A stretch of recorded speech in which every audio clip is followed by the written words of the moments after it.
Barangay Ginebra, Justin Brownlee mga bro, may bad news. At Troy Rosario, bakit ganado maglaro? So big upset nga ang nagawa ng Barangay Ginebra mga bro matapos nilang tambakan ang malakas na lineup ng SMB. Maraming ang nagsasabi na bigay daw ang laban na yon kaya ayaw ni John Mar Fajardo pumuntos.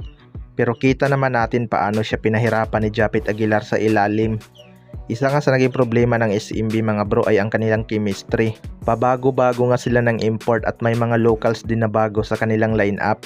Hindi pa nga nila gamay ang laro ni John Mar Fajardo at kung kailan siya dapat bigyan ng bola sa ilalim. Credits din talaga sa magandang depensa ni Japit Aguilar.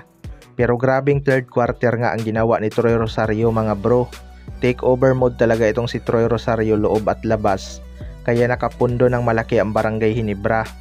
Ganado nga daw itong si Troy Rosario dahil nasa kanyang dream team na siya na Barangay Ginebra.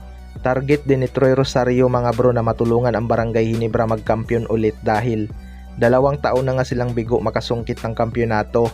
Pero hindi nga ito magiging madali dahil kailangan pa nilang lusutan ang mga malalakas na team.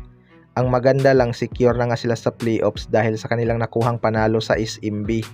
5-2 na nga ang kanilang kartada mga bro kaya malabo nang malaglag pa sila sa playoffs. Kapag naipanalo nila ang kanilang mga natitirang laro, baka may chance pa silang makuha ang twice to beat.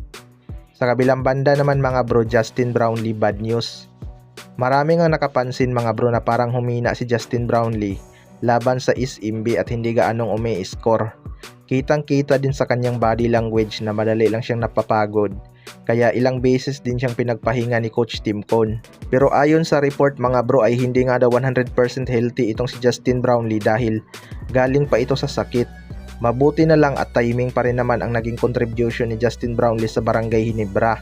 Pero bad news nga mga bro kapag hindi siya makakalaro next game dahil kailangan nga ng Barangay Ginebra ang kanyang presence sa loob. Pero sana maging healthy na itong si Justin Brownlee mga bro para tuloy-tuloy ang kanyang laro sa Barangay Ginebra at maging condition dahil next month na nga may laban na naman ang Gilas Pilipinas kontra sa New Zealand.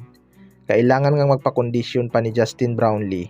Pero sa nakikita naman natin mga bro mukhang makakalaro naman itong si Justin Brownlee next game dahil medyo okay naman na ang kanyang pakiramdam. Hindi nga lang ganun kataas ang kanyang scoring laban sa SMB dahil maraming ang locals ang gumagawa sa kanilang opensa. Balance nga ang naging scoring ng mga locals kaya naipanalo pa rin nila ang laban kahit hindi halimaw ang naging performance ni Justin Brownlee.